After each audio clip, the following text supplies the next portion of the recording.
Hi students, I am Anshu Kumar Tiwari, Physics faculty in Semushi Vidyapith. Today we are going to start chapter 1 of class 12th, module first of electrostatics. So now guys, be an achiever, be with us, join us and feel the innovation in physics. A warm welcome in the field of physics. Now students, pay your attention on the summarization of electrostatics. तो students आइए आज हम लोग module first electrostatics में जिन विषयों पर चर्चा करेंगे, जिन बिंदुओं पर चर्चा करेंगे वो है आपका what is electrostatics, what is the frictional electricity, types of charges, electrodynamics, फिर electric charges, properties of charges पर अध्ययन करेंगे। आइए बच्चों, आज एक नई दुनिया में जर्नी करते हैं, इलेक्ट्रिसिटी। तो electricity is the word which is derived from two word electron plus city। वास्तव में इलेक्ट्रिसिटी जो है इलेक्ट्रॉनों की दुनिया है और वास्तव में हम लोग इलेक्ट्रॉनों की दुनिया का ही अध्ययन करते हैं। पूरे इलेक्ट्रिसिटी के दौरान हम लोग स्टडी ऑफ चार्ज करते हैं, चार्ज की स्टडी करते हैं, चार्ज की प्रॉपर्टीज पढ़ेंगे, चार्ज कैसे इंटरेक्ट करते हैं एक दूसरे को, हम लोग यही सब पढ़ते हैं। Electricity is the study of how charges interact. In general, electricity refers to electric charge. इसमें हम लोग इलेक्ट्रिक चार्ज के बारे में अध्ययन करते हैं, इलेक्ट्रॉन्स के बारे में अध्ययन करते हैं। तो now guys, a warm welcome in the city of the electron. से आप सबका इलेक्ट्रॉनों की दुनिया में स्वागत है। बड़ी संभल कर इसमें चलना होगा क्योंकि इलेक्ट्रॉन की मूवमेंट कई तरीके से होती है। चार्ज की मूवमेंट जो है वेरी स्लो भी होती है और बहुत फास्ट भी होती है। तो इसके आधार पर इलेक्ट्रिसिटी को दो भागों में डिवाइड कर दिया गया। Electricity, the study of charge, is classified in two categories on the basis of the movement of the charge. यदि चार्ज बहुत स्लो मूव करता है, वेरी स्लो मूव करता है या फिर एट रेस्ट में होता है तो उसको इलेक्ट्रोस्टैटिक्स में अध्ययन करते हैं। यानी electrostatics, electricity is classified in two categories. Electrostatics यानी static electricity, electrodynamics means current electricity. Electrodynamics is also classified in two categories, electromagnetism and electromagnetic waves. Example light, electromagnetic waves का। Electromagnetism is also known as uniform electrodynamics and electromagnetic waves is known as non-uniform electrodynamics। इसके बारे में हम लोग deep चर्चा करेंगे। Electrostatics, electrostatics is the word which is derived from two word electro plus statics। electro means electron, means charge, statics means at rest, charges at rest। तो electrostatics means charges at rest. तो what is the technical definition of electrostatics?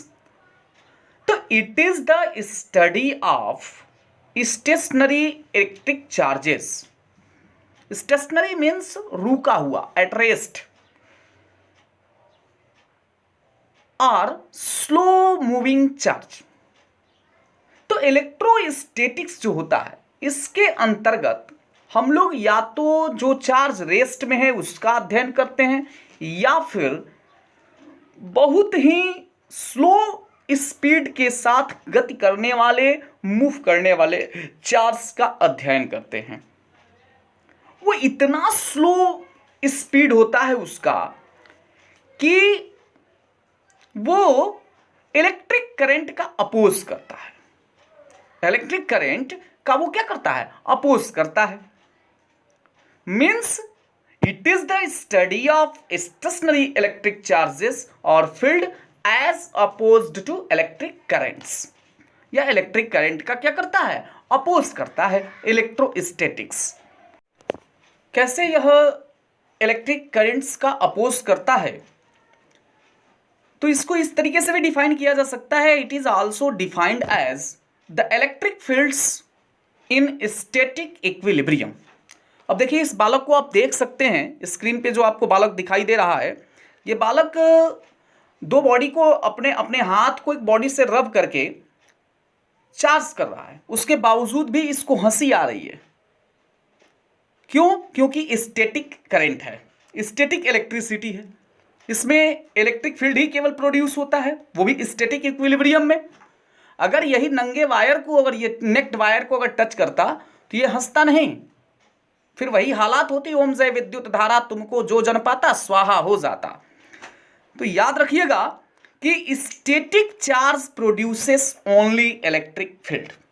जो static charges होती है, rest में जो charge होती है, केवल इलेक्ट्रिक फील्ड को प्रोड्यूस करती हैं। और साथ ही साथ एक और चीज बता दें जो हमने अभी आपको बताया कि electric fields in equilibrium, static equilibrium, इसको एग्जांपल के माध्यम से हम समझने जा रहे हैं कि किस प्रकार से यह इसमें इलेक्ट्रिक फील्ड्स स्टैटिक इक्विलिब्रियम में होता है इलेक्ट्रोस्टैटिक्स के अंतर्गत। तो इसका पहला example, when silk is rubbed with glass, glass acquires positive charge and equal amount of negative charges is acquired bye silk. जैसा कि आप स्क्रीन पे देख पा रहे हैं कि जब एक ग्लास की रॉड से सिल्क को रब किया जा रहा है, रगड़ा जा रहा है, फ्रिक्शन किया जा रहा है, तो इसमें जो ग्लास का रॉड है उसमें 5 पॉजिटिव चार्ज और इक्वल अमाउंट यानी 5 नेगेटिव चार्ज सिल्क के क्लॉथ पे आ जा रहे हैं। इससे क्या स्पष्ट हो रहा है? इससे यह स्पष्ट हो जा रहा है कि 5 उसमें पॉजिटिव चार्ज है ग्लास रॉड पे, तो 5 इधर नेगेटिव चार्ज है, दोनों आपस में मिलेंगे, यानी दोनों से यह स्पष्ट हो गया कि जो इलेक्ट्रिक फील्ड है स्टैटिक इक्विलिब्रियम में है, दोनों में अमाउंट ऑफ चार्ज इक्वल है बट अपोजिट इन नेचर है, जिससे कि इलेक्ट्रिक करंट अपोज होता है और इलेक्ट्रिक फील्ड इक्विलिब्रियम स्टेट में होता है। आइए अब दूसरा एग्जांपल चर्चा किया जाए। During combing, comb acquires negative charges and hair acquires positive charges. जैसा कि आप देख पा रहे हैं कि जितने अमाउंट में कॉम्ब जो है, जो हमारा हेयर है, जब हेयर को कॉम्ब से रगड़ते हैं, फ्रिक्शन किया जाता है, तो ड्यूरिंग रबिंग इसमें होता क्या है कि हमारा जो हेयर है वो इलेक्ट्रॉन्स को ट्रांसफर करता है। तो जब इलेक्ट्रॉन्स को ट्रांसफर करेगा कम्ब के पास, कम्ब को, तो कम्ब नेगेटिव चार्ज हो जाता है और हमारा जो हेयर होता है वो पॉजिटिव चार्ज हो जाता है। और ये जो प्रोसेस होता है, ये दोनों, जितना नेगेटिव चार्ज कम्ब के पास होगा उतना ही पॉजिटिव चार्ज मेरे हेयर के पास होगा, इसलिए इसमें स्टैटिक इक्विलिब्रियम बनी रहती है।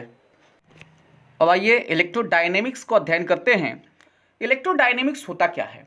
Electrodynamics is the word which is derived from 2 word, electro plus dynamics. Electro means charge and dynamics means in motion, means charge in motion, यानी electrodynamics is the study of moving charges। इसमें moving charge के बारे में अध्ययन करते हैं। और moving charge होगा तो 2 तरीके से ये मूव करेगा, या एक चार्ज ऐसे मूव करेगा जिसमें एक्सेलरेशन क्रिएट होगा, और एक इस प्रकार से मूव करेगा चार्ज जिसमें एक्सेलरेशन क्रिएट नहीं करेगा, कांस्टेंट स्पीड होगा उसका। तो क्या होता है ये वास्तव में जो इलेक्ट्रोडायनेमिक्स होता है उसकी टेक्निकल डेफिनेशन क्या होती है? तो it is the study of rapidly changing electric and magnetic field, यानी इलेक्ट्रिक फील्ड में भी चेंजिंग होगा और मैग्नेटिक फील्ड में भी चेंजिंग होगा। इसका मतलब यह है कि moving charge produces electric field and magnetic field both, यानी एक जो मूविंग चार्ज होता है वो इलेक्ट्रिक फील्ड भी प्रोड्यूस करेगा और मैग्नेटिक फील्ड भी प्रोड्यूस करेगा। और यदि चार्ज मूवमेंट के दौरान एक्सेलरेशन क्रिएट करता है तो वहां रेडिएशन भी क्रिएट होगा। ये एक करंट इलेक्ट्रिसिटी एग्जांपल देखते हैं। जैसा कि आप स्क्रीन पे देख पा रहे हैं, परमानेंट मैग्नेटिक स्पीकर जो टीवी और रेडियोज में यूज होते हैं, ये एक सबसे अच्छा एग्जांपल है करंट इलेक्ट्रिसिटी का। परमानेंट मैग्नेटिक स्पीकर जो होता है टीवी और रेडियोज में यूज किए जाते हैं, सबसे बेहतर एग्जांपल है ये। Now we are going to talk about the classification of the current electricity. Current electricity अर्थात इलेक्ट्रोडायनेमिक्स को 2 भागों में बांटा गया है on the basis of the movement of the charge. There are 2 types of charges, accelerated and non accelerated. Means uniform electrodynamics and non uniform electrodynamics. सबसे पहले हम पढ़ने जा रहे हैं इलेक्ट्रोमैग्नेटिज्म, यूनिफॉर्म इलेक्ट्रोडायनेमिक्स। तो इस क्या होता है, इसका टेक्निकल डेफिनेशन क्या होता है? चार्जेस मूव विद यूनिफॉर्म और constant speed, this is known as the non accelerated charge. यानी कि यदि आवेश यानी चार्ज यूनिफॉर्म मोशन करते हैं, अर्थात उसकी स्पीड में किसी भी प्रकार की कोई परिवर्तन नहीं होती है, अर्थात उस आवेश के गतिमान होने के दौरान उसमें किसी भी प्रकार की कोई त्वरण नहीं होती है, कोई एक्सेलरेशन नहीं होती है, तो कहा जाता है कि यह इलेक्ट्रोमैग्नेटिज्म है। इट मीन्स जो नॉन एक्सेलरेटेड चार्जेस होते हैं वो इलेक्ट्रिक फील्ड, मैग्नेटिक फील्ड या फिर केवल मैग्नेटिक फील्ड ही प्रोड्यूस करते हैं। अब बताएंगे आपको इलेक्ट्रोमैग्नेटिक वेव्स क्या होता है। इलेक्ट्रोमैग्नेटिक वेव्स तो इसको हिंदी में बोलते हैं वैद्युत चुंबकीय तरंगे। इसके अंतर्गत नॉन यूनिफॉर्म जो चार्ज होते हैं वो मूव करते हैं, जिसकी स्पीड जो होती है नॉन यूनिफॉर्म होती है या फिर वेरिएबल होती है, यानी charges move with non uniform और variable speed. It means what is the source of the electromagnetic waves? The accelerated charge or oscillating charge is the main source of the electromagnetic waves. जो accelerated charge कब होंगे? Acceleration किसी charge में कब create होगा, किसी body में acceleration कब क्रिएट होगा? जब उसकी वेलोसिटी में चेंजिंग होती है। जब वेलोसिटी चेंज होगी तो एक्सेलरेशन क्रिएट होगा, और इसके अंतर्गत जो एक्सेलरेटेड चार्ज होते हैं वो इलेक्ट्रिक फील्ड, मैग्नेटिक फील्ड और साथ ही साथ रेडिएशन भी क्रिएट करते हैं। तो यह स्पष्ट हो गया, यह क्लियर हो गया। जैसे light propagates as the electromagnetic waves. आइए बच्चों, जिसकी बेसब्री से इंतजार थी इलेक्ट्रिक चार्ज की, उसके कॉन्सेप्ट को अध्ययन करने जा रहे हैं। What is electric charge? The electric charge is the physical property of the matter that causes it to experience a force when placed in an electromagnetic field. यानी जब हम किसी पदार्थ को कहीं किसी फील्ड में, इलेक्ट्रिक फील्ड, इलेक्ट्रोमैग्नेटिक फील्ड में रखते हैं तो उसमें वो अट्रैक्शन एक्सपीरियंस करता है या रिपल्सन एक्सपीरियंस करता है। तो यह जो अट्रैक्शन और रिपल्सन होता है तो due to the charge, electric charge. अभी हम लोगों ने कई एग्जाम्पल्स देखे, जैसे कि ग्लास रॉड को जब सिल्क के क्लॉथ से रब किया जा रहा था, रगड़ा जा रहा था, तो उसमें ग्लास रॉड पे पॉजिटिव चार्ज और सिल्क पे इक्वल अमाउंट में, सेम अमाउंट में नेगेटिव चार्ज आ रहा था। उसी चार्ज की हम बात कर रहे हैं, तो उसमें हम पॉजिटिव चार्ज की अब बात करेंगे। तो पॉजिटिव चार्ज क्या है? देखिए, पॉजिटिव चार्ज की जो डेफिनेशन होती है, तो the state of having deficiency of electron, यानी कि ऐसे पदार्थ जिसमें इलेक्ट्रॉन डेफिशिएंट हो, कम हो। जैसे कि एग्जांपल लेते हैं, सोडियम में 11 इलेक्ट्रॉन होते हैं जिसका इलेक्ट्रॉनिक कॉन्फ़िगरेशन 281 होता है। आप जानते हैं according to the Bohr Bury's principle the maximum number of electrons in the outermost shell of any atom is equal to 8। किसी भी परमाणु के जो बाह्य कोश होता है, संयोजी कोश में, वैलेंस सेल में नंबर ऑफ इलेक्ट्रॉन्स जो होते हैं वो 8 होते हैं। ये एक जो है उसके ऑक्टेट स्टेट को डिस्टर्ब कर रहा है, तो वह जो एक इलेक्ट्रॉन होता है वो उसको लूज कर देता है, उसको त्याग देता है, जिसके कारण उसमें एक इलेक्ट्रॉन डेफिशिएंट हो जाता है और वह पॉजिटिव चार्ज बन जाता है। तो हम कह सकते हैं कि the state of having a deficiency of electron is known as the positive charge. और याद एक चीज रखिए, जब वो इलेक्ट्रॉन को दे देगा, किसी को त्याग देगा, तो उसकी जो इलेक्ट्रिक पोटेंशियल है वो बढ़ जाएगी, उसकी इलेक्ट्रिक पोटेंशियल जो है बढ़ जाएगी, क्योंकि वो इलेक्ट्रॉन को लूज किया है। और जब आप गेन करेंगे तो आपकी इलेक्ट्रिक पोटेंशियल घट जाएगी। तो बात करेंगे नेगेटिव चार्ज की। तो नेगेटिव चार्ज क्या होता है? तो the state of having a surplus of electrons और having a lower electric potential. अब क्या होता है, जैसे कि जब भी हम कम्बिंग करते हैं, कंघी करते हैं, सुबह उठकर नहा धोकर, तो जो कंब होता है उस पर जैसे बाल और कंब में फ्रिक्शन होता है, जिसके दौरान कंब पर नेगेटिव चार्ज आ जाते हैं और हमारे बाल जो होता है पॉजिटिवली चार्ज हो जाता है। तो अब बताइए, जो नेगेटिवली चार्ज हो जाता है, अब उस स्थिति में होता क्या है? कि जो बाल होता है वो हमारे जो कंब को क्या करता है, ट्रांसफर करता है इलेक्ट्रॉन को, जिसके कारण क्या होता है कि बॉल पॉजिटिव हो जाता है, यानी इसकी पोटेंशियल लो हो जाती है, हाई हो जाती है सॉरी, और कंब की पोटेंशियल जो होता है वो लो हो जाता है और उसमें इलेक्ट्रॉन सरप्लस हो जाते हैं। जैसे एक एग्जांपल अभी हमने लिया कि सोडियम में 11 इलेक्ट्रॉन होते हैं 281, तो ये एक इलेक्ट्रॉन जो है ऑक्टेट स्टेट प्राप्त करने के लिए एक इलेक्ट्रॉन जो है ये त्याग देता है, लूज कर देता है, तो तुरंत क्लोरीन के पास एक इलेक्ट्रॉन की कमी होती है, इसको 18 बनाना होता है अपने इलेक्ट्रॉन को, जिसके अंत में 7 इलेक्ट्रॉन होता है 287। तो ये क्या करता है, एक इलेक्ट्रॉन को गेन कर लेता है, तो जो लूज किया वो पॉजिटिव चार्ज, जो गेन किया वो हो गया नेगेटिव चार्ज। तो इसमें क्या हो गया, सोडियम में डेफिशिएंसी ऑफ 1 इलेक्ट्रॉन हुआ और क्लोरीन में सरप्लस ऑफ 1 इलेक्ट्रॉन हो गया। और एक चीज जरूर ध्यान में रखिएगा आप लोग, जो फ्लो ऑफ इलेक्ट्रॉन्स होता है, तो flow of electrons is always from the body having higher free electron density to the one having lower electron density. जिस बॉडी के पास ज्यादा इलेक्ट्रॉन होगा वही इलेक्ट्रॉन को दान करेगा, ये तो स्वाभाविक है, ये तो प्राकृतिक है।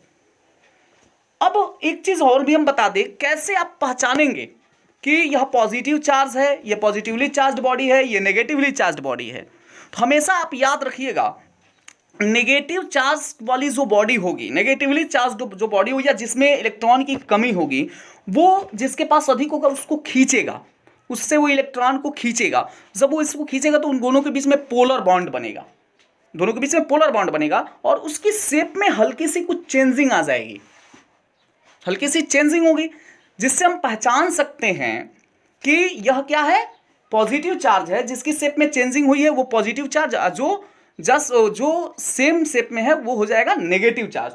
चीज ध्यान रखिए, इसी को हम लोग पोलरिटी कहते हैं, इसको हम लोग शब्द पोलरिटी कहते हैं, जिसके द्वारा हम लोग अंतर कर पाते हैं कि ये पॉजिटिव चार्ज है, नेगेटिव चार्ज है। तो the property due to which positive and negative charges can be distinguished is called polarity. अंत में सबसे अच्छी बात बता दें कि human body is a good conductor of electricity. Human body जो है एक गुड कंडक्टर है इलेक्ट्रिसिटी की, इसीलिए तो मैंने कहा कि करंट को, इलेक्ट्रिक करंट को वैद्युत धारा हिंदी में बोलते हैं। और अंत में बता दें, ओम जय विद्युत धारा तुमको जो जन पाता स्वाहा हो जाता। अब अंत में दिए गए क्वेश्चंस को स्वतः प्रयास करें, वीडियो को पॉज करके आप देख सकते हैं, जो भी क्वेश्चंस हो आप उसे प्रयास करें। Thank you for watching this video.